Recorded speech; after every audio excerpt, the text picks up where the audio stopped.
We're here in Yerevan, Armenia at the World Congress of IT with none other than Gary Vaynerchuk, the CEO of VaynerMedia and also a pioneer in social media marketing. Gary, great to have you with us and welcome to Armenia. Thank you. Gary, I just want to start talking about personal branding. Obviously, there's a lot of professionals watching this interview. What do you think is the biggest mistake people are doing when it comes from a professional and personal branding perspective, especially in the business context we live today? First, a lot of people don't like that term. A lot of people think personal brand is charlatan. Yep. I try to make sure professionals understand personal brand just means reputation, and reputation has always mattered. Number two, I think a lot of people say things they don't believe in. Yep. Too many people are company men and women, and they say things that are in the vested interest of their pocket or the company, and they forget that this is being recorded, and 2 or 3 years later, they're losing because they don't talk about what they believe in. Yeah. Number three, I think most people are not self-aware on what medium they're best communicating at. Meaning, a lot of people see people like me and others, you on LinkedIn, and they think they have to do video. You don't have to do video. You don't have to do audio. If you're great at writing, I missed out on blogging in the early 2000s because it was the only option, and I knew that I wasn't a good writer and I didn't have the money to pay somebody to be my ghostwriter. Yeah. So I think self-awareness of how to communicate. Yep. B, talk about things you actually believe in, not what's in your vested interest. And C, get over the stigma of even producing content. I want to touch on that, but first of all, on the corporate image, right? Traditionally, a lot of companies didn't let their staff go on social media because they're afraid of their branding issue. It's very funny. Corporations love capitalism, but they act in a communistic way. Good point, yeah. It really. But you think this may change, where we can have organizations should actually empower some internal influencers, right? And actually by that, not only there's personal branding, but then company benefits. As long as that person isn't just completely spewing PR for the company. Yeah. We've seen a lot of people go that route and have no traction because we on the other side know they're just peddling the SaaS product or the thesis. So for companies to win this game, they have to empower people to actually say things that are not popular for the company. VaynerMedia has a complete open policy for our 1,000 employees to talk. We don't even monitor it, and occasionally things will bubble up where people are saying things that are completely in a contrast to what we do at Vayner, and I encourage that. I'm not worried about that. To me, that's a strength, not a weakness. And actually on that point as well, and it's good, you're empowering a lot of people, you believe the future of advertising will be micro-influencers will play a bigger role than what they're doing right now? Yes, I do. And to what extent do you think, it can change? Do you think it's a 2-year phenomenon, 5-year phenomenon? Well, we're living in it right now. Yeah. There are moms and executives getting paid $500 to talk about something on LinkedIn or Instagram right now. I think it will continue because I think the attention will amortize from a few to more.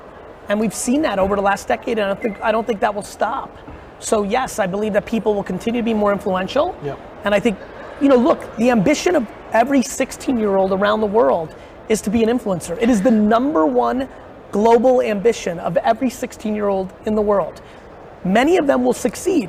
Many of them won't reach 100 million followers. Yep. But I believe if you have 10,000 people that wildly follow you, there's a business to be had there. Now, if you want to make $4 million a year, will you be able to do that on the back of 10,000 people? Probably not. That's going to come down to the ambition and capabilities of the humans. But there are a lot of people I'm looking at right now who, if they were born today, would probably end up being an influencer versus what they're doing for a living now, and would be willing to give up some of the money for a lot more happiness. That's interesting. And let's talk about the future as well of the industry. Today you're talking in your keynote about voice as a user interface, right? And obviously, I think many of us quite see the potential, Alexa and other tools like that. How do you think that's going to impact advertising and really buying and purchasing as a whole? Massively. I think right now, if you look at Google, it's a very sales-driven platform, not a brand-building platform. And a lot of us are good advertisers on Google, whether organic or paid, and we get the benefit of when somebody says, I need a plumber, or where do I buy a new tie, and we show up as salespeople. When I go to Alexa, I need a tie, that game is over. Now it's Alexa deciding. And what I need to say is, Alexa, I want a Brooks Brothers tie. Alexa, I want an Armani tie. And so brand will become massively important.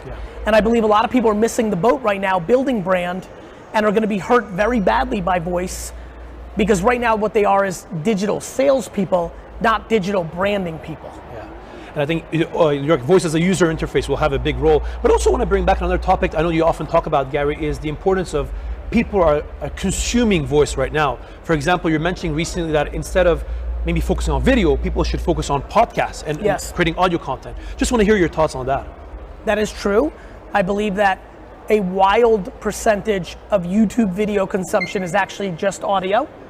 I believe that people are walking the dog, working out, traveling on a plane, and are consuming audio. I think what's amazing, listen, a lot of people consume my content, thank God.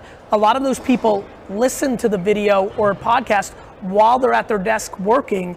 If they had to watch the video that D-Rock and I make, they wouldn't be able to work at the same time. People are multitasking, and I think when people multitask, audio rises and video declines. That doesn't mean video is dead. Video is growing. We're consuming more than ever. It just means audio is rising, and it's coming at the expense of non-consumption. I believe that, or at the consumption of music instead of audio information.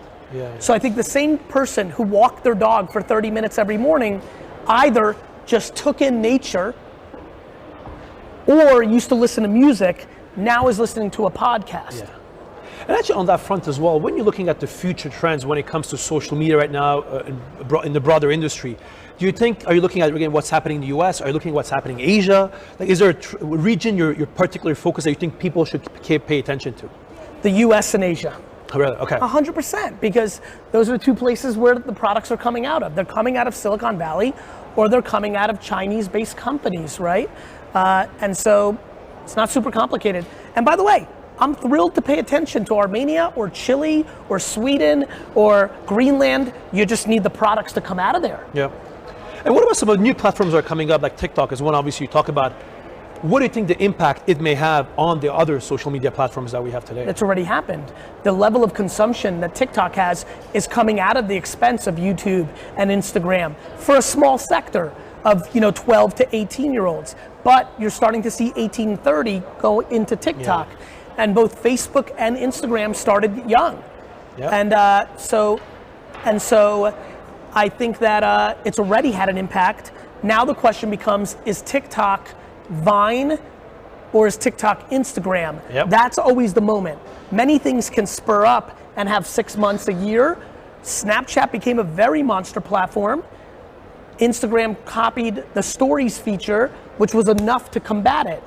The question is there a feature to copy on TikTok, or will TikTok continue to innovate? One argument I have is if tomorrow TikTok launches pictures, where you just post a picture, I think that they would grow rapidly because some people don't know how to make a TikTok but want to be on it. So it's an arms race for features. And I don't think a lot of people talk about that. Very interesting. So Gary, I want to just shift in the conversation to blockchain and more decentralization as a whole. The topic this year at WCIT is decentralization. I'd love to get your views on the impact you think blockchain will have, not only on the industry, but more particularly focused on cryptocurrencies and digital assets. I mean, what's your view on the impact that digital assets will have on the broader economy and society as a whole? Blockchain is the single most powerful innovation we've seen since the internet. And if people were more thoughtful about understanding blockchain, they would understand my next sentence. I think the most interesting thing to watch over the next 50 years is how China, Russia, and America handle blockchain technology. If you really understand what blockchain does, it decentralizes central banks. It decentralizes everything that a middleman does to transact. When we have our slots in blockchain, I can buy your home and not pay banks or other organizations anything. I argue that blockchain is so big that Russia, China, and America don't allow its advancement. And because if you really understand what blockchain does, it takes away all the power from countries besides military. And I believe that the countries will use military to make sure it doesn't happen. That's how big of a you're talking about decentralizing everything except peer-to-peer. The internet decentralized a lot. Yep. Blockchain takes that to a crazy level. And what's your view on like Facebook's Libra, for example? What do you think the impact Libra is going to have on the broader ecosystem? My intuition is that Facebook's in a PR nightmare right now where people don't want to trust it. And that will slow down Libra's advancements. I think Libra would have had a much better run at it 6 years ago. Yep. I think right now there's too much cynicism and pressure from mainstream media against Facebook, which has worked on a very big part of the segmentation. I'm also pretty undereducated on what's happening with it, so that's about where I see it. And you mentioned before central banks, Gary. I just want to get your views on it from your ad background, right? Today, when you look at financial institutions around the world, if you had to grade them from 1 to 10, how good are they at content marketing and advertising more generally? 2. And why is that? They don't innovate. They use regulation as an excuse to produce content. Yep. They make vanilla ads and run them on television. But here's the good news for institutionals. I believe that the entire ad world is at a 3. If Nike is at a 3, well then all of a sudden being at a 2, as RBS Bank, great client of ours at Vayner that I'd like to make a 10, is not such a bad thing. What industry do you think the financial institution should look at and try to learn or get inspired from? Young human beings. Young human beings are inherently producing content. Yeah.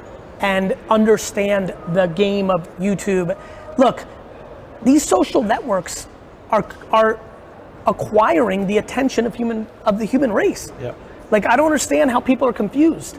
The sheer amount of attention on Facebook, YouTube, Instagram, Twitter, Snapchat, TikTok, LinkedIn is greater than the amount of attention on television and on print. I don't know what else to tell you. Like, why is that so confusing? It's just a game of attention. Yeah. And to not be somebody who knows how to communicate on those platforms, you're very vulnerable. I hope people are listening to this. And Gary, we're going to finish up with a fireside question. The bell. My bell is back. The Henry bell is back in Yerevan today. So what we're going to do is I'm going to ask you quick questions. As you know, 1 or 2 word answers, and we're going to go shoot them one after the other. Ready? Go. What is the one skill you think a young person today should learn? One skill. Patience. Patience. Very good. Interesting. You do a lot of keynotes, Gary. What is the biggest single mistake people do on stage when they're presenting? They do press releases for themselves, not for the audience. Excellent. You're a big believer in LinkedIn. What do you think is the biggest mistake people do on LinkedIn? They think it's only business content. Yeah, good point. What advice, if there's one piece of advice you would give to your kids right now, what would it be? Work. Work and work hard, I guess, huh? Actually, work-life balance. Do you think work-life balance is possible to be successful at the same time? Yes, and I believe everybody's achieving it for themselves, not other people's opinions about it. Yeah, good point. Your biggest source of inspiration today? My mom. Oh, very nice. If there's one piece of content that you read, a magazine or a book that you read recently you think is very inspirational? I have not read a book or a magazine in a decade. Social media. What is keeping you up at night? The health of my family. I have to ask you a question about football. The Jets have lost 4 straight games this season. Is there still hope? Not a whole lot. And I'll finish it off. If you're not living in New York today, Gary, where would you be living? I would die to not live anywhere other than New York City. Ladies and gentlemen, Gary Vaynerchuk, thank you very much. Great to have you with us.